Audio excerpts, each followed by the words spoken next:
오늘 우리가 1절부터 13절까지 말씀을 읽었는데 14절부터 어떤 말씀을 하고 있냐면은 행함이 없는 믿음은 유익이 없다. 또 자기를 구원할 수 없다. 그리고 17절에 가서는 그 믿음은 죽은 믿음이다 라고 이야기하고 있습니다. 행함이 없는 믿음, 믿는다고 하는데 행하지 않는 것은 죽은 믿음이다 라는 이야기를 하면서 그 말씀을 하기 전에 오늘 본문의 말씀을 하고 있습니다. 국밥 중에 따로 국밥이라는 것이 있습니다. 보통 국밥은 밥에 국물을 말아가지고 한꺼번에 나오는데 따로 국밥은 국물 따로 그리고 밥 따로 그렇게 나온다고 그래요. 여러분, 국밥은 밥과 국을 함께 말아서 주든지 따로 주든지 큰 상관이 없습니다. 그런데 따로 신앙이 있습니다. 믿는 것 따로, 행하는 것 따로. 따로 신앙, 이것은 문제가 있는 것입니다. 야고보는 행함과 믿음이 따로 있는 이 따로 신앙, 이것을 죽은 믿음이다 라고 이야기하고 있습니다. 자, 1절 말씀을 보면은 내 형제들아 영광의 주 곧 우리 주 예수 그리스도에 대한 믿음을 너희가 가졌으니 사람을 차별하여 대하지 말라. 믿음을 가졌으니 차별하여 대하지 말라. 그러니까 믿음이 있는 사람은 사람을 차별해서 대하면 안 된다고 말씀하고 있어요. 믿음이 있다고 하는데 사람을 차별해서 대해요. 그 믿음은 진짜가 아니라는 거죠. 그 믿음은 죽은 믿음이에요. 오늘 말씀을 통해서 우리의 신앙을 다시 점검하기를 원합니다. 내 믿음이 살아있는 믿음인지 죽은 믿음인지, 내 믿음이 잠자는 믿음인지 살아 움직이는 믿음인지, 내 믿음이 차갑게 얼어붙은 그런 관념적인 믿음인지 아니면 불처럼 활활 타오르는 믿음인지 말씀을 통해서 점검하기를 원합니다. 여러분, 믿음은 추상명사가 아니에요. 믿음은 동사예요. 여러분, 믿음이 있으면 반드시 믿음의 행동이 나타나야 하는 것입니다. 자, 어떤 믿음을 가지고 있습니까? 우리 주 예수 그리스도에 대한 믿음을 너희가 가지고 있다라고 이야기해요. 우리 주 예수 그리스도. 우리가 믿는데 우리 주 예수 그리스도를 믿어요. 예수라는 말은 구원자라는 의미이죠. 그리스도라는 말은 기름 부음 받은 자. 구약시대의 왕, 제사장, 선지자에게 하나님께서 하나님의 일을 맡길 사람에게 머리에 기름을 부어서 하나님의 일을 맡기셨어요. 그리스도라는 말은 그런 의미예요. 하나님께서 맡기실 사명을 감당하기 위해서 이 땅에 보내심을 받은 자라는 이야기죠. 그런데 그 앞에, 예수 그리스도 앞에 주라는 단어가 덧붙여져 있어요. 여러분, 주라는 말이 무슨 말이죠? 주님이라는 말이에요. 주님이라는 말보다는 사실은 주인이라는 말이에요. 주인. 여러분, 주님이 아니고 주인님이에요. 여러분, 그분이 우리의 주라고 고백하는 것은 내가 그분의 종이라고 고백하는 거예요. 여러분, 종은 주인 앞에 대기하고 있다가 주인의 입에서 어떤 말이 나오면은 나오기 무섭게 움직이는 사람, 순종하는 사람. 이게 바로 종인 것입니다. 여러분, 우리가 예수 그리스도를 주로 믿는다면, 주 예수 그리스도에 대한 믿음이 있다면 그분이 하시는 말씀에 즉시 순종해야 돼요. 주님이 말씀하시는 것을 우리가 머리로만 듣는 것이 아니라 우리의 손과 발이 움직여야 된다는 것이죠. 근데 이 행동이 없으면은 주 예수 그리스도를 믿는 것이 아니다. 내가 주 예수 그리스도를 믿는다고 하는데 주님이 말씀하시는 것에 순종하지 않으면, 그 말씀에 대한 행동이 없으면 이 믿음은 죽은 믿음이다라고 말씀하고 있는 거예요. 자, 그러면은 주님께서 종된 우리에게 명령하신 것이 많이 있는데 그것을 압축해서 8절에는 이렇게 이야기해요. 너희가 만일 성경에 기록된 대로 내 이웃 사랑하기를 내 몸같이 하라 하신 최고의 법을 지키면 잘하는 것이거든요. 그런데 9절에는 만일 너희가 사람을 차별하여 대하면 죄를 짓는 것이다 라고 이야기하죠.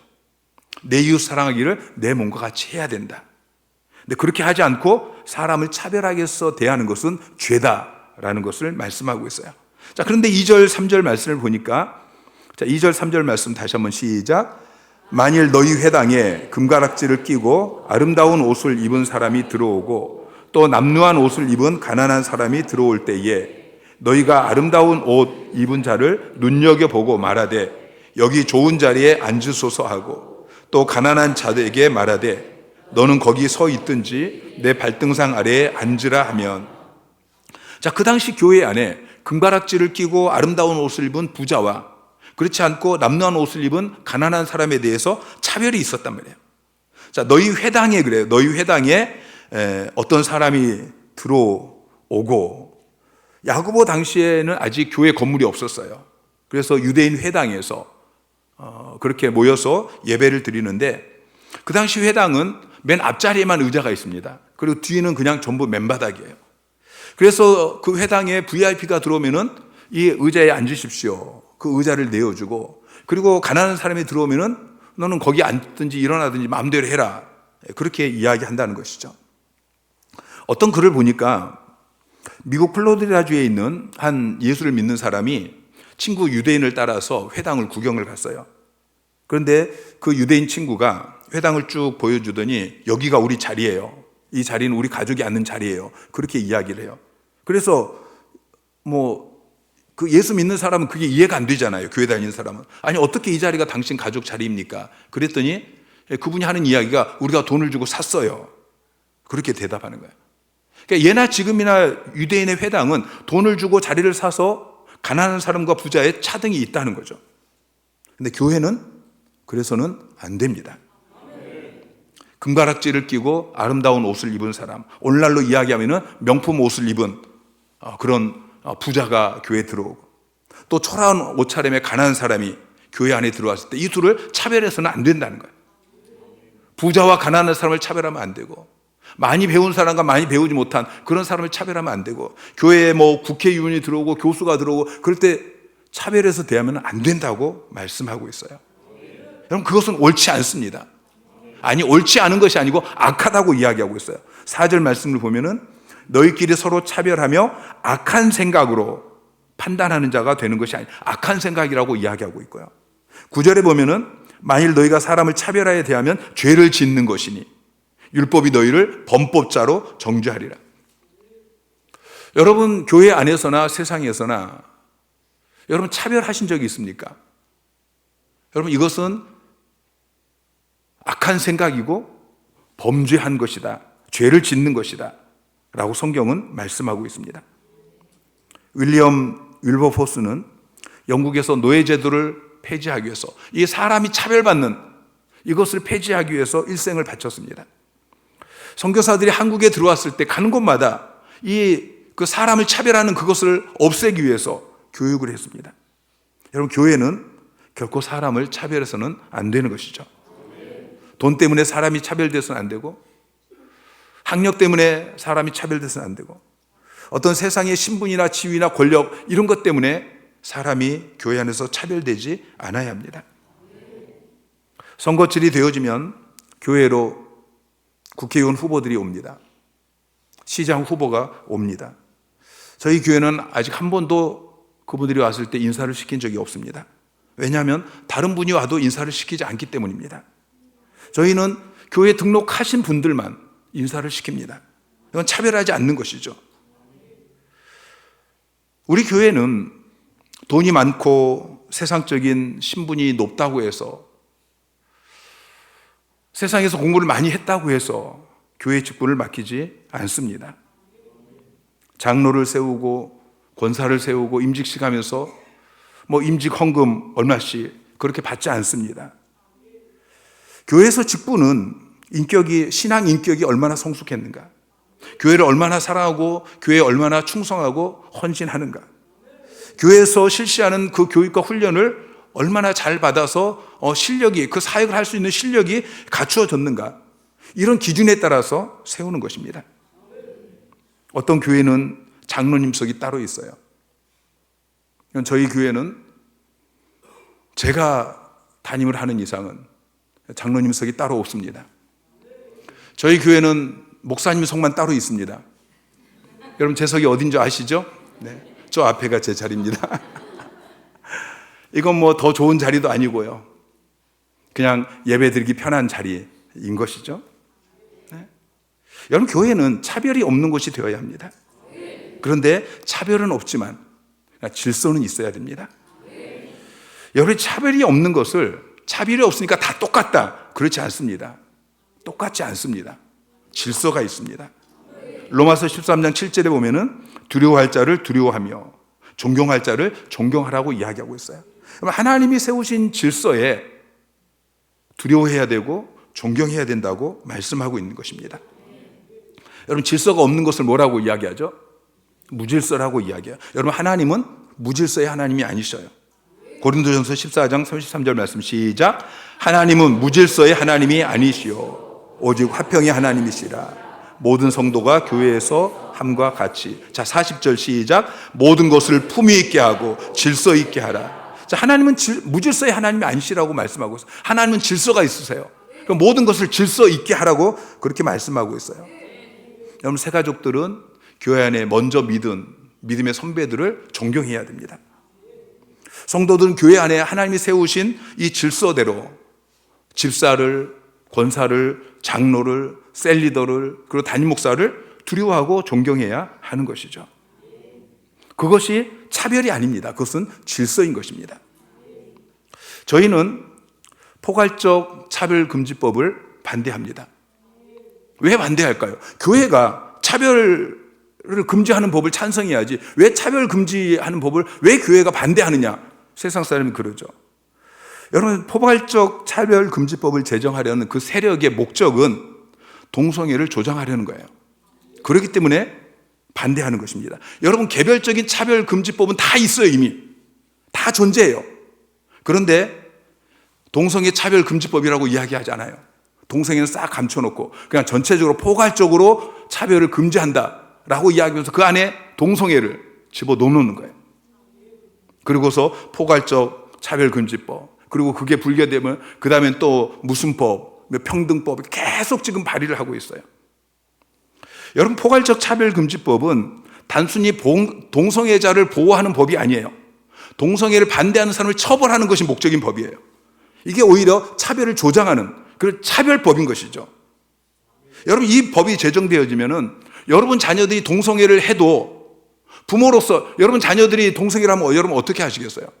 그거 잘못됐다, 그렇게 하면 안 된다 라고 가르쳐 줘야 되잖아요. 근데 그렇게 가르쳐 주면 이건 차별금지법에 걸려요. 붙잡혀갑니다. 그게 차별금지법이에요. 차별은 금지되어야 됩니다. 그러나 구별은 금지되지 않아야 됩니다. 여러분, 남자는 남자고 여자는 여자로 구별이 돼야 돼요. 근데 이 구별하는 것을 차별한다라고 말을 하면 안 돼요. 우리는 차별하는 것이 아니고 구별하자는 거예요. 여러분, 이게 구별이 안 되면 나중에는 남자와 여자가 구별이 안 돼. 지금은 남자와 여자가 구별이 안 되잖아요. 근데 조금 더 지나면요, 개, 소, 돼지 구별이 안 되어져요. 다 똑같다고 이야기해요. 여러분, 동성애 다음이 무엇인지 아십니까? 이 동성애가 만연하고 나면 그 다음에는 개, 고양이하고 결혼하게 되어져요. 동성애 차별을 금지하는 선이 아니고 적극적으로 동성애를 조장하는, 동성애를 학교에서 교육하고 그런 법이에요. 우리 자녀들이 학교를 통해서, 교육기관을 통해서 지금도 그래요. 지금도 학교에서 동성애가 바른 가치관이라고 그렇게 배우고 있어요. 여러분, 지금 동성애자들이 엄청나게 일어나고 있어요. 여러분, 우리는 계속해서 국회에서 정의당, 민주당 이런 곳에서 발의하는 이 포괄적 차별금지법, 평등법 이런 이름으로 나가는 이것을 반대해야 돼요. 그렇지 않으면 바른 가치관을 가진 사람들이 역차별 당하게 되기 때문에 우리는 반대해야 되는 것입니다. 그러나 차별은 있어서는 안 된다라는 것이죠. 자, 5절은 하나님이 어떤 분이신가를 말하고 있습니다. 자, 5절 중간부터 보면은 하나님이 세상에서 가난한 자를 택하사 믿음에 부요하게 하시고 또 자기를 사랑하는 자들에게 약속하신 나라를 상속으로 받게 하지 아니하셨느냐. 자, 하나님께서 가난한 자들을 택하셨습니다. 물론 하나님이 부자를 지배하신 건 아니에요. 구약에 보면은 아브라함도 부자였고 욥은 엄청난 부자였고요. 다윗도 부자였고 또 솔로몬도 부자였고 그들은 세계 최고의 부자였습니다. 신약 시대 보면은 바울도 원래 부자였었고요.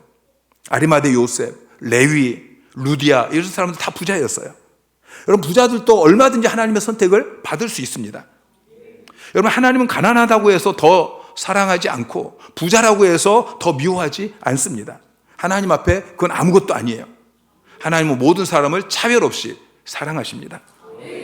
그런데 하나님은 가난한 자를 더 주로 선택하셨어요. 왜냐하면 가난한 자들은 하나님의 도움이 없으면 살 수 없는 사람들이에요.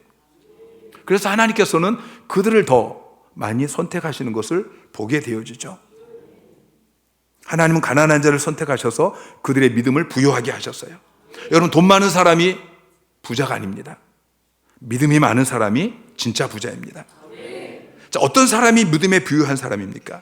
고린도후서 6장 9절 10절 말씀 시작. 무명한 자 같으나 유명한 자요, 죽은 자 같으나 보라 우리가 살아있고, 징계를 받는 자 같으나 죽임을 당하지 아니하고, 근심하는 자 같으나 항상 기뻐하고, 가난한 자 같으나 많은 사람을 부유하게 하고, 아무것도 없는 자 같으나 모든 것을 가진 자로다. 여러분, 이런 사람이 믿음에 부유한 사람이에요. 그리고 주님께서는 가난한 자를 택하셔서 약속한 나라를 상속받게 하셨어요. 자, 하나님께서 가난한 자를 선택하셔서 그들의 믿음을 부여하게 하셨고, 가난한 자를 선택하셔서 그들에게 약속하신 나라를 상속받게 하셨는데, 그런데 왜 너희는 하나님께서 그렇게 믿음에 부여하게 하시고 약속된 나라를 상속받게 한 그 가난한 자를 없이 여기느냐? 그렇게 6절에 묻고 계시는 것이죠. 여러분, 이 세상의 것을 가지고서 우리가 도토리 키재기 해서는 안 됩니다. 외모로 보고서 판단하고 차별 대우해서는 안 되는 것이죠. 여러분, 하나님께서 상속하실 나라는 어마어마한 나라입니다.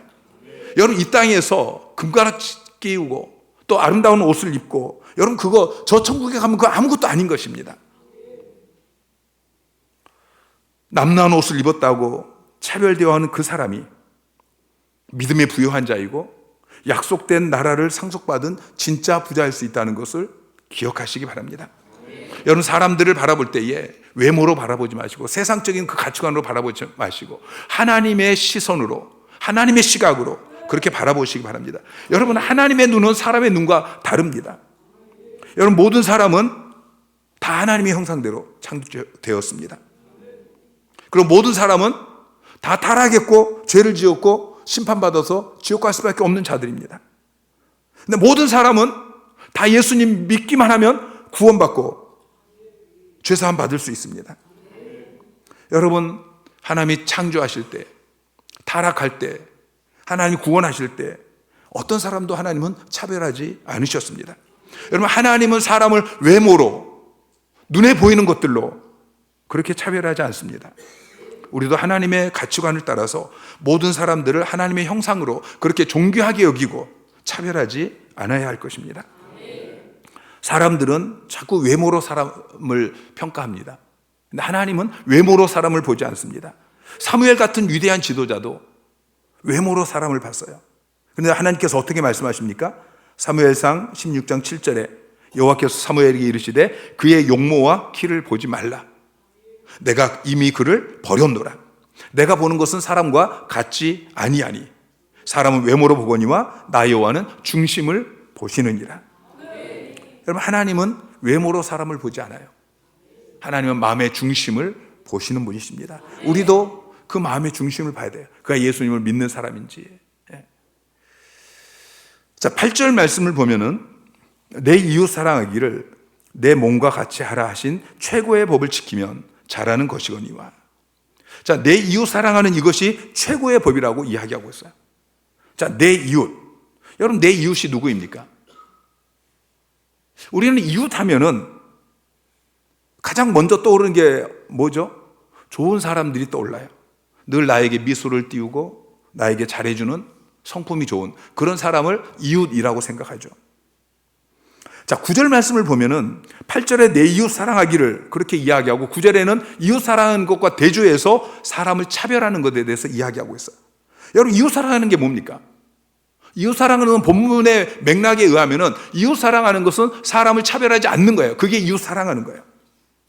남루한 옷을 입은 가난한 사람을 사랑하는 거예요.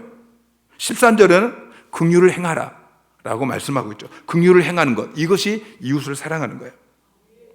누가복음 10장에 가서 보면은 한 율법사가 예수님께 나와서 내가 무엇을 해야 영생을 얻을 수 있습니까? 그렇게 물었더니 예수님께서 물어요. 율법에 뭐라고 기록되었느냐? 그랬더니 그 율법사가 누가복음 10장 27절에 이렇게 대답합니다. 자, 시작.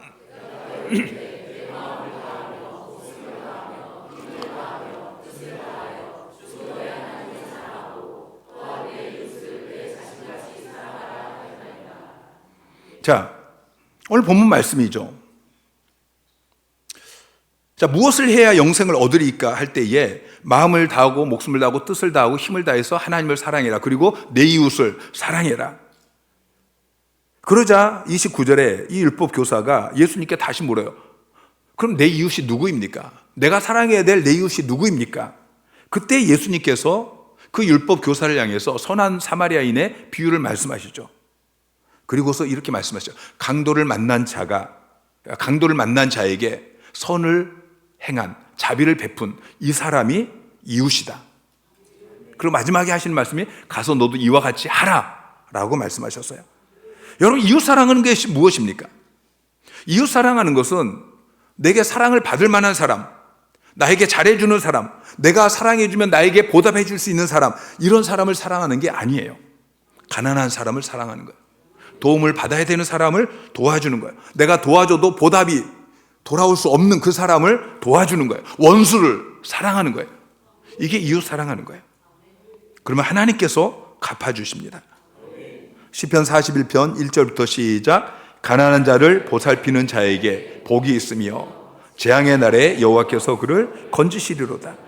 여호와께서 그를 지키사 살게 하시니 그가 이 세상에서 복을 받을 것이라. 주여 그를 그 원수들의 뜻에 맡기지 마소서. 여호와께서 그를 병상에서 붙드시고 그가 누워있을 때마다 그의 병을 고쳐주시나이다. 자, 가난한 자를 보살피면 재앙의 날에 하나님께서 그 사람을 건져주신대요. 그를 지키시고 살게 하시고 이 세상에서 복을 주시고 병상에서 붙드시고 병을 고쳐주시고 하나님이 갚아주셔요. 마태복음 5장 7절에 보면은 긍휼히 여기는 자는 복이 있나니 그들이 긍휼히 여김을 받을 것이며, 우리가 정말 가난한, 긍휼이 필요한 그런 이웃을 긍휼을 베풀었더니 하나님이 우리를 긍휼히 여겨주시겠다고 말씀하고 계셔요. 잠언 28장 27절 시작.